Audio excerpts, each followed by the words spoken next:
क्या निकालना चाहते हैं? Work done by a variable force when variation of force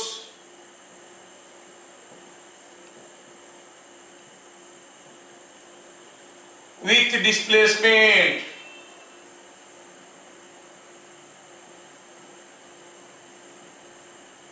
is graphically given.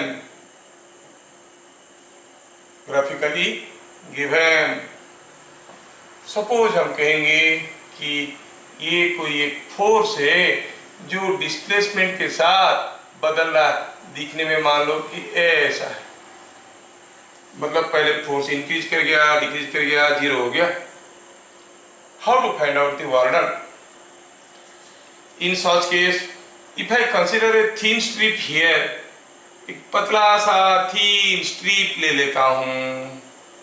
I consider a thin strip of thickness dx. What does this area represent? Height is representing force, width is representing dx. So the rectangular area is fdx. आप कहोगे sir ये rectangular कैसा हुआ? अगर हम यहाँ पर लेंगे तो रेक्टेंगुलर नहीं दिखेगा, है ना? सदन के मन में ऐसा क्वेश्चन आ गया तो हम कहेंगे हाँ ये रेक्टेंगुलर तो है नहीं। लेकिन सोचो, when dx is very small means this end is here and the total area is rectangular area plus triangular area. अब ये dx अगर काफी छोटा है, ये triangular area will be negligibly small, you can ignore, तो ये रेक्टेंगुलर एरिया लेंगे। तो कहने का मतलब है if we consider a very thin strip of thickness dx, ये एरिया क्या होगा? fdx।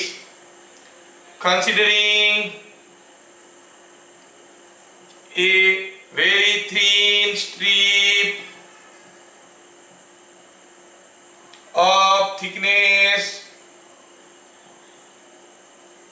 dx, the thin strip area is equal to f dx is dw, that is small work done over displacement dx, यहां से यहां तक जाने में जो छोटा सा वर्क हो। So total area under the diagram,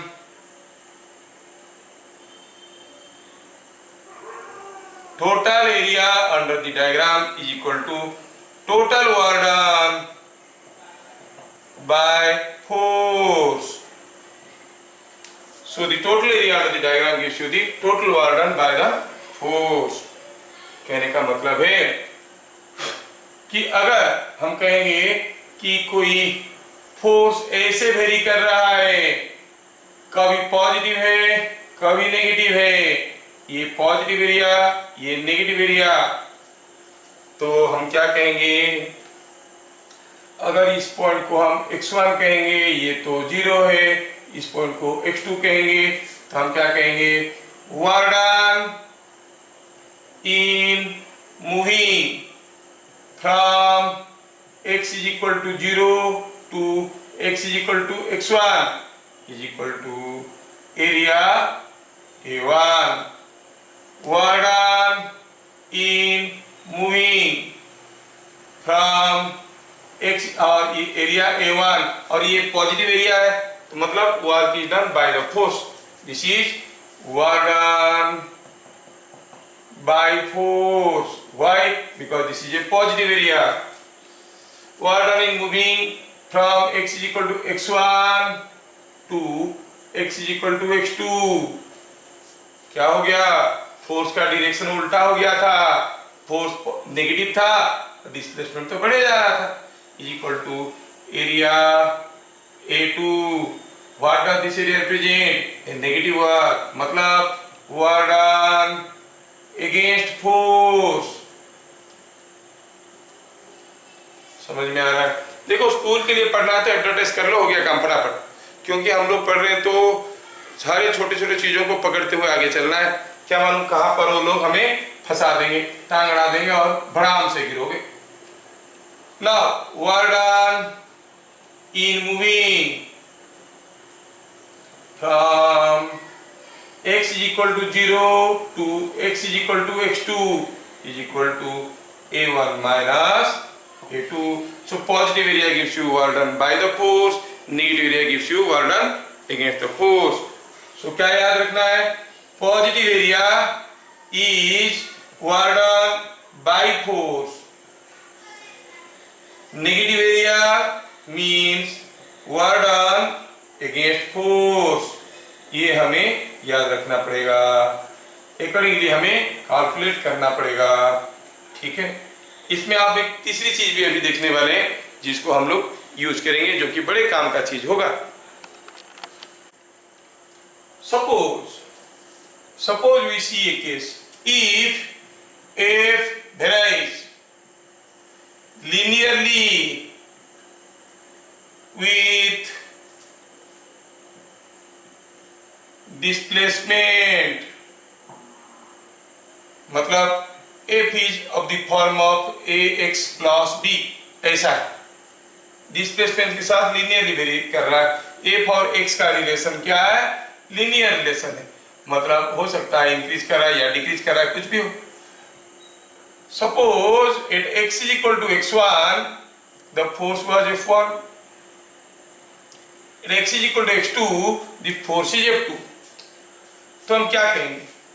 Work done by force in moving the body from x is equal to x1 to x is equal to x2 is equal to ये एरिया क्या है? ठीक है, ये area क्या है? ये पूरा एरिया ट्रापेजियम का एरिया है, half f1 plus f2 into this, क्या है ये? x2 minus x1। लेकिन थोड़ा f1 प्लस f2 बाई 2 को क्या कहेंगे हम? शुरू में क्या फोर्स था, एंड में क्या फोर्स था? Initial force plus final force by 2, you call it mean force, into ये चीज क्या है? x2 minus x1, x equal to x1 से x इक्वल टू x2 तक है, into displacement. So the work done is given by mean force into displacement. If the force is linearly varying with the displacement, you can find out the work done is mean force into displacement। चलो इसका use देखते हैं, आपको समझ में आ जाएगा। Suppose हम कहेंगे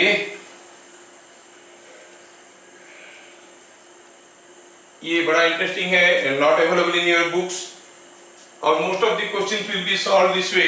मोस्ट ऑफ द क्वेश्चंस अब देखोगे, ठीक है। तो एग्जांपल ले लेते हैं।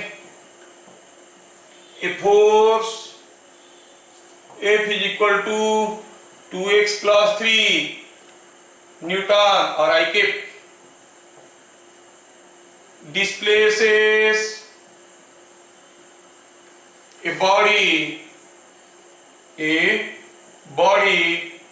from कहां से कहां पर, से x is equal to 2 से x is equal to 2 metre to x is equal to say 5 metre. Find work done, ठीक है। तो हम क्या करेंगे यहाँ पे, अगर हम अपना कन्वेंशनल मेथड लगाएंगे, work done is F dot ds, और f तो था 2x प्लस 3 i केप और ds था dx i cap plus dy j cap. तो जब हम करेंगे डॉट प्रोडक्ट दोनों का, ये क्या आ जाएगा? 2x प्लस 3 dx, ठीक है। का इंटीग्रेशन, सॉरी इंटीग्रेशन कहां से कहां तक, x इज इक्वल टू 2 से x is equal to 5, 2 to 5 integrate करो। 2x, x का इंटीग्रेशन x स्क्वायर बाई 2, 3 का integration 3x to the power 0 plus 1 by 0 plus 1 that is 3x, 2 to 5 है ना। वैल्यू डाले, 5 का स्क्वायर 2 तो कैंसिल हो गया, 25 प्लस 15 अपर लिमिट हो गया माइनस लोअर लिमिट 2 कैंसिल हो चुका है, 4 प्लस 6 तो कितना हो गया ये 40 minus 10 is coming out to be 30 joules provided force is given in Newton. ये न्यूटन में दिया, समझ में आया? अभी अगर हम अपना मेथड में करेंगे, हम क्लियरली देख रहे हैं कि फोर्स जो है डिस्प्लेसमेंट के साथ बदल रहा है, दैट टू लीनियरली बदल रहा है, there is a linear variation. तो हम सेकंड मेथड में कैसे करेंगे? इनिशियल फोर्स क्या है? That is 2x plus 3 at x is equal to 2 पे कितना था? 4 plus 3 7 न्यूटन। फाइनल फोर्स कितना? 2x plus 3 कहाँ पे? At x is equal to 5 में कितना था? 10 plus 3 13 न्यूटन। मीन फोर्स क्या था? Mean force was initial plus final by 2 is 10 newton. और डिस्प्लेसमेंट कितना हुआ? कहां से कहां तक गए? 2 से 5, तो 5 minus 2 is 3, तो वर्क डन कितना हो जाएगा? Mean force into displacement, that is 10 into 3 is 30 joules। This method से करोगे तो you can do it orally, without integration also you can do orally. ठीक है, समझ में आ रहा है कि नहीं आ रहा है? सपोज ऐसा कोई एक चेन रखा है जिसका मास m है, लेंथ l है और झुलता हुआ हिस्सा कितना है? l/3। ऑब्वियसली ऊपर है। अब इसको आप इधर से खींचे और खींच के इसको ऊपर चढ़ाने की कोशिश कर रहे हो। In figure shown find work done against gravity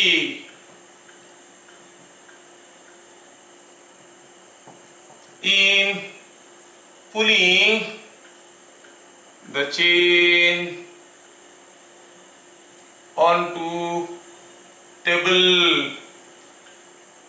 इसको खींच के ऊपर चलाएंगे तो अगेंस्ट ग्रेविटी क्या वर्क होगा? I am not asking work done by the force, force कुछ भी हो सकता है, 10 न्यूटन, 100 न्यूटन, 1000 न्यूटन, कुछ भी हो सकता है। Work done by this force will be something different.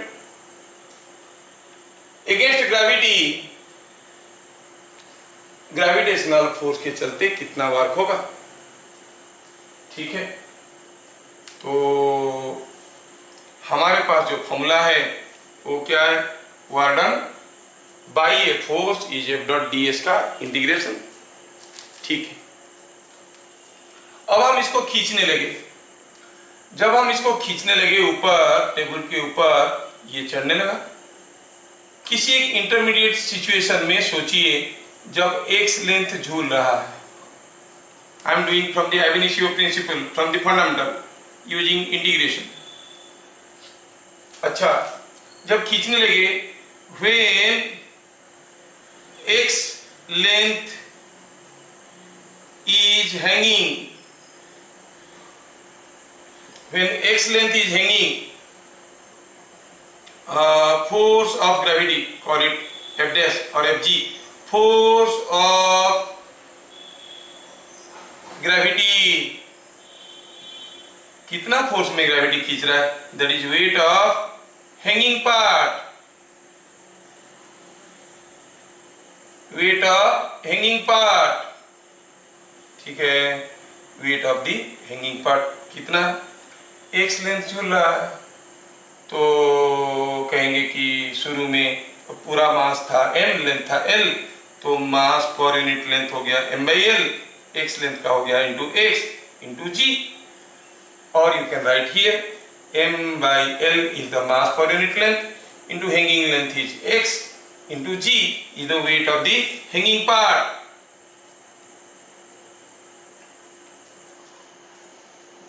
Over a small displacement dx। यहां तक हमें समझ में आ गया। सॉल्यूशन तो यहां से मैं दो टुकड़ा करता हूं।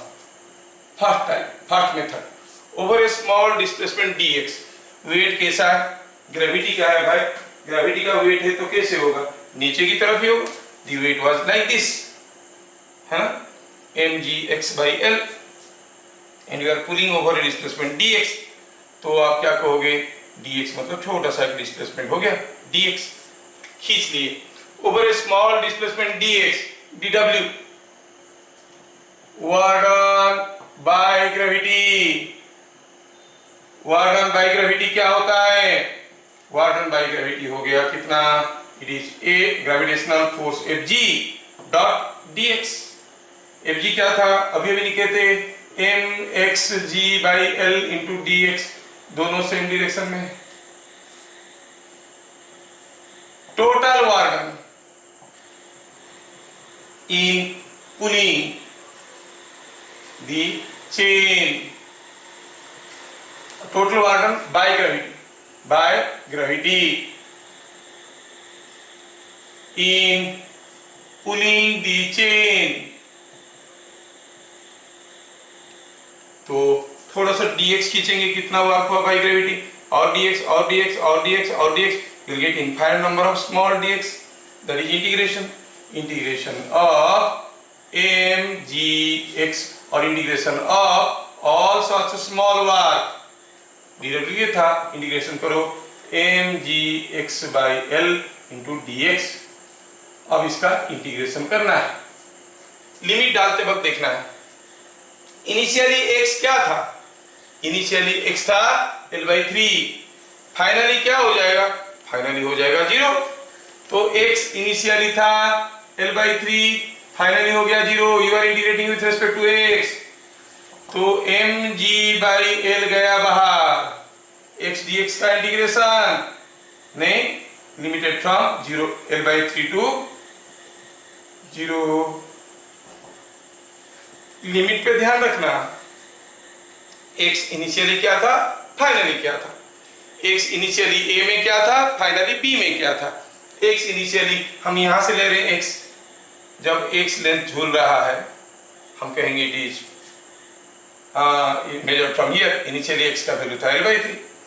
इंटीग्रेशन करो तो क्या मिलेगा, mg/l, x का इंटीग्रेशन x²/2 l/3 टू 0, क्या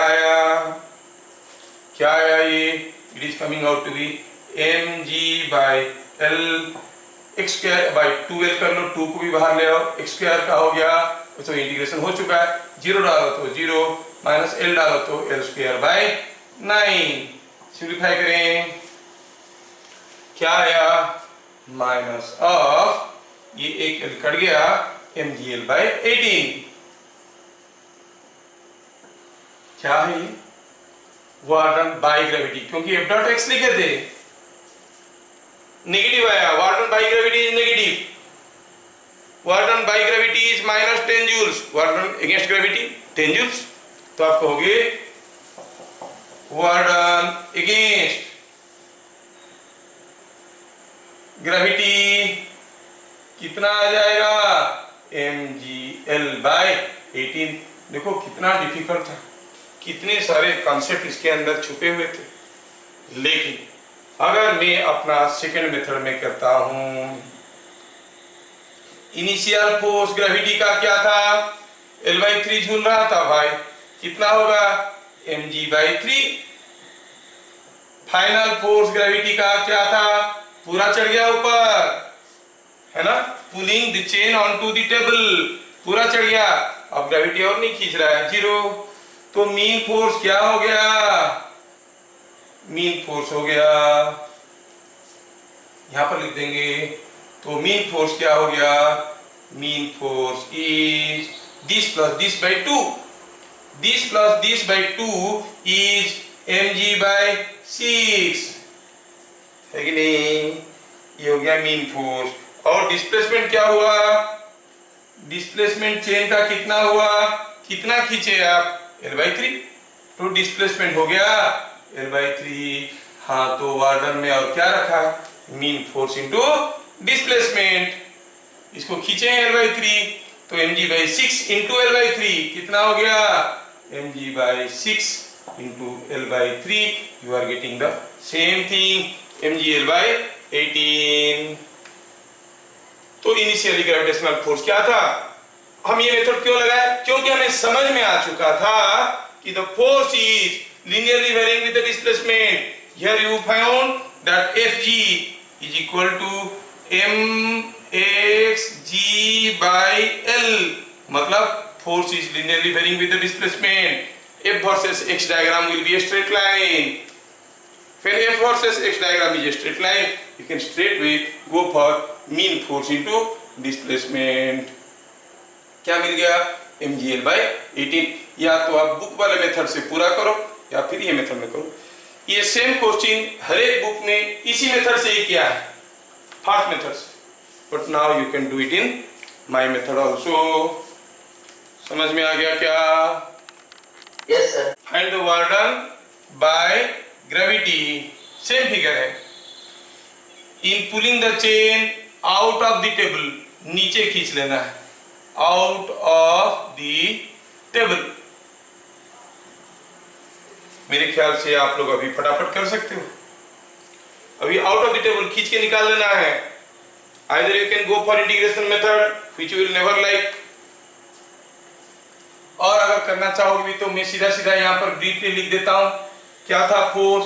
work done by gravity will be mgx by L dx का इंटीग्रेशन फ्रॉम x, पहले क्या था L/3, पूरा खींच लेंगे नीचे तक। x कितना हो जाएगा? पूरा चेन आ जाएगा। पूरा चेन आ जाएगा तो कितना लेंथ हो जाएगा? L, मतलब अब वेरिएशन होगा L/3 से L। सीधा सीधा लिख लिया क्योंकि आप लोग समझदार हो, आगे वाले में डिटेल्स में लिखे थे। अब इंटीग्रेशन करो तो mg/L, x का x²/2 कहां से कहां तक खींचे? कयामत से कयामत तक खींच दिए, L/3 से L, तो it is coming out to be mg/2L, है ना।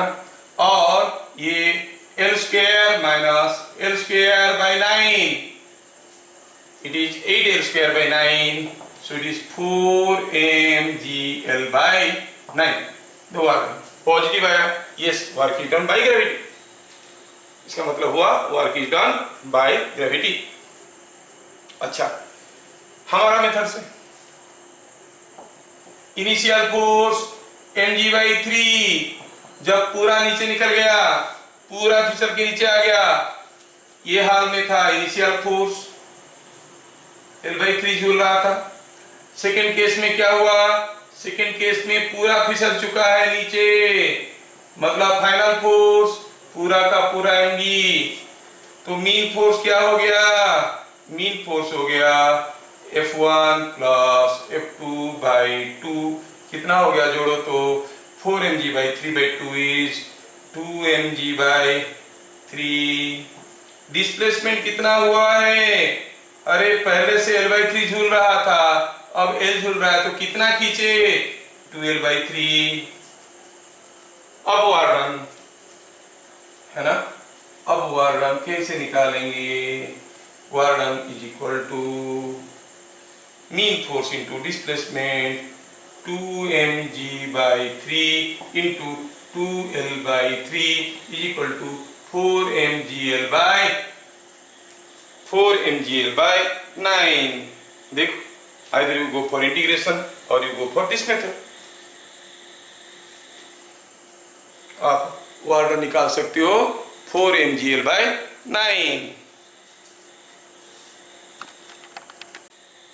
In figure shown, the chain slips from the position shown। Chain slips from the position shown। निकालना क्या है? जब ये फिसलेगा ऑब्वियसली फ्रिक्शनल फोर्स उल्टा होगा। Find total work done against frictional force by the time chain slips out।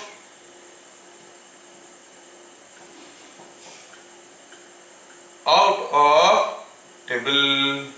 जब तक chain table से फिसल के निकल जाएगा, आपको निकालना है total work done against friction. दिया है टेबल के ऊपर कोएफिशिएंट ऑफ फ्रिक्शन म्यू है। वही हाल है L/3 चेन झूल रहा था, फिसल गया तो what is the work done against friction आपको पता करना है। ठीक है, इसका सॉल्यूशन कैसे करेंगे? पता चल गया कि जितना ज्यादा लेंथ रहेगा टेबल के ऊपर उतना ज्यादा वेट होगा, जितना ज्यादा वेट होगा उतना ज्यादा नॉर्मल रिएक्शन, जितना ज्यादा नॉर्मल रिएक्शन उतना ज्यादा फ्रिक्शनल फोर्स, क्योंकि स्लाइड कर रहा है म्यू आर होगा फ्रिक्शनल फोर्स। मतलब the frictional force depends upon the length of this. जब ये x फिसल गया होगा तो ये x घट गया होगा, तो फिर फ्रिक्शनल फोर्स भी x के साथ वेरी करेगा, लीनियरली वेरी करेगा। ओ ऐसा बात है क्या? तो चलो देखते हैं। शुरू में ये ऐसे था, बाद में ये ऐसे था। अच्छा, तो शुरू में फ्रिक्शनल फोर्स क्या था? ये स्लाइड कर रहा था, अभी तो गिर रहा है। शुरू में फ्रिक्शनल फोर्स क्या था? Mu into are. आर कितना है? L/3 झूल रहा है ना, जो ऊपर बैठा है वही तो नॉर्मल रिएक्शन देगा। 2mg/3 is the normal reaction. 2/3 of the weight is on the table, क्योंकि इसका लेंथ अभी 2L/3 है। अच्छा, फाइनल फ्रिक्शनल फोर्स जब ये इनिशियल था, फाइनली जब ये निकल चुका है, और क्या फ्रिक्शनल फोर्स का आएगा? Frictional force there is no sliding, it is 0। तो आप कहोगे mean force is 2 μmg/3 plus 0/2 is equal to μmg/3। Displacement कितना हुआ चेन का? पूरा फिसल गया। कौन? चेन। कितना? 12/3 फिसल गया, तो वर्क डन अगेंस्ट फ्रिक्शन।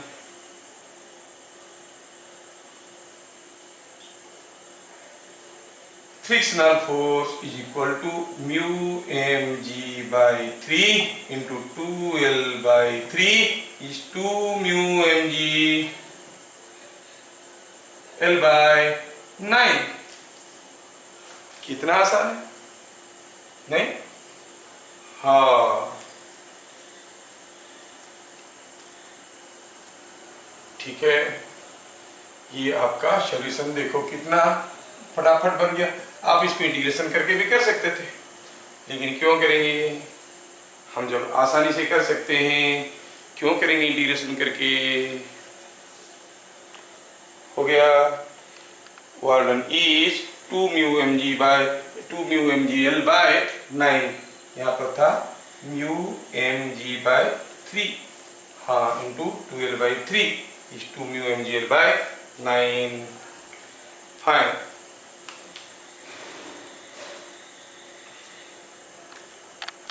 कोई एक फोर्स है जो कि समय के साथ बदल रहा है, इसको आप नोट पॉइंट 4 कह सकते हो। चलिए देखते हैं क्या हो रहा है। सपोज हियर इज एक न्यूमेरिकल थ्रू से देखेंगे, आपको जल्दी समझ में आ जाएगा। ठीक है, तो आप क्या कहोगे? इसमें आप देखोगे कि मान लो कि कोई एक मास m है और वैल्यू दिया है, मान लो कि ये 4 kg का मास है, कुछ 6 मीटर पर सेकंड में जा रहा था, इसके ऊपर एक फोर्स आया। एग्जाम्पल लेते हैं। लेट द फोर्स और given the force on force F at any time t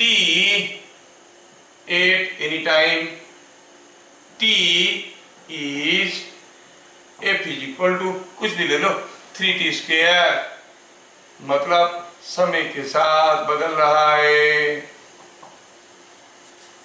ऐसा फोर्स इज 3t²। डायरेक्शन दिखा दिए हैं इसे। Find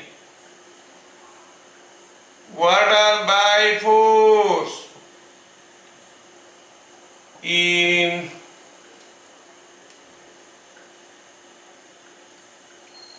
2 seconds। Work done by the force in 2 seconds।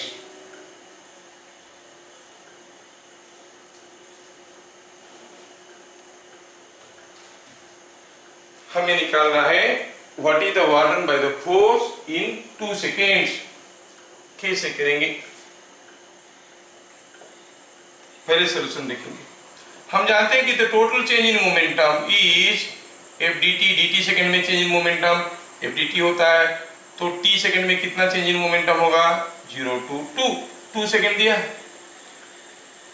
So it is coming out to be 3t² dt integration 0 to 2 करो तो 3t³ 0 to 2, 3 को खा गया, 2 डालो तो 8 kg मीटर पर सेकेंड। अच्छा, तो इसका मतलब final momentum minus initial momentum is equal to कितना हो गया मैग्नीट्यूड, क्योंकि सेम डायरेक्शन में तो जा रहा था, इज इक्वल टू 8। इसका मतलब फाइनल मोमेंटम कितना है, इनिशियल प्लस 8। इनिशियली कितना था, इनिशियली कितना था 4 × 6 24, सो it is 8 plus initial momentum तो हो गया 32, क्योंकि इनिशियली था 4 × 6 24, 32 kg मीटर पर सेकेंड। अब work done by the force, work done by force, जब कोई फोर्स वर्क करेगा उसका एनर्जी घटेगा, कहां जाएगा वो एनर्जी, एनर्जी तो कंजर्व्ड है। बाद में हम लोग पढ़ेंगे स्टेटमेंट को और डिटेल्स में। Work done by force is equal to gain in kinetic energy, मतलब final kinetic energy minus initial kinetic energy. Final kinetic energy, final momentum था 32, सो 32 का square by 2 × m, p²/2m, m क्या था 4 kg, ठीक है, माइनस पहले momentum क्या था 4 × 6 और इनिशियल काइनेटिक एनर्जी तो ऐसे ही आपको आता है हाफ 4 × 6 का स्क्वायर।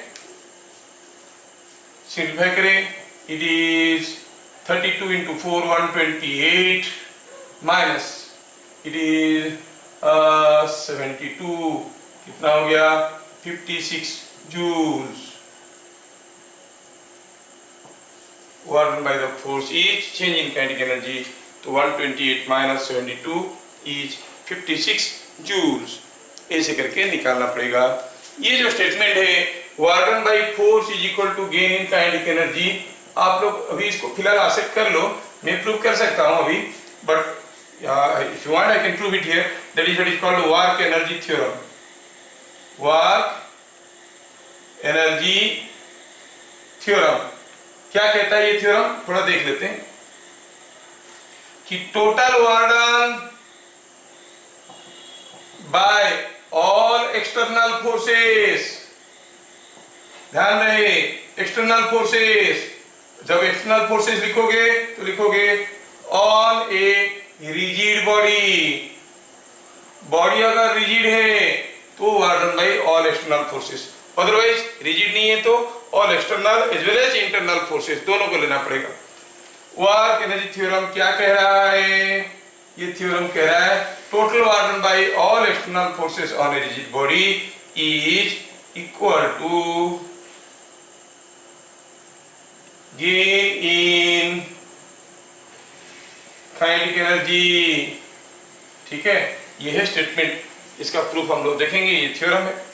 जब हम लोग काइनेटिक एनर्जी के बारे में पढ़ेंगे, पोटेंशियल एनर्जी के बारे में पढ़ेंगे, तब हम इसको देखेंगे total work done by all external forces.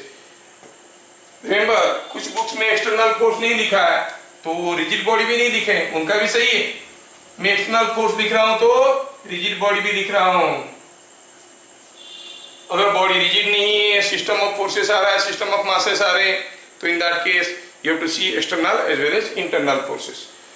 हाँ, अगर रिजिड बॉडी है तो work done by all external forces is equal to gain in kinetic energy.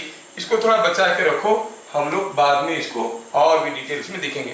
तो that concept is used here. क्या था काइनेटिक एनर्जी, क्या हो गया काइनेटिक एनर्जी? जो गेन हुआ kinetic energy that is the work done by the force on the body. ठीक है, इस समझ में आ रहा है कि नहीं आ रहा है? दैट इज कॉल्ड अंडरस्टैंडिंग और स्टैंडिंग कलर। आ रहा है? हाँ।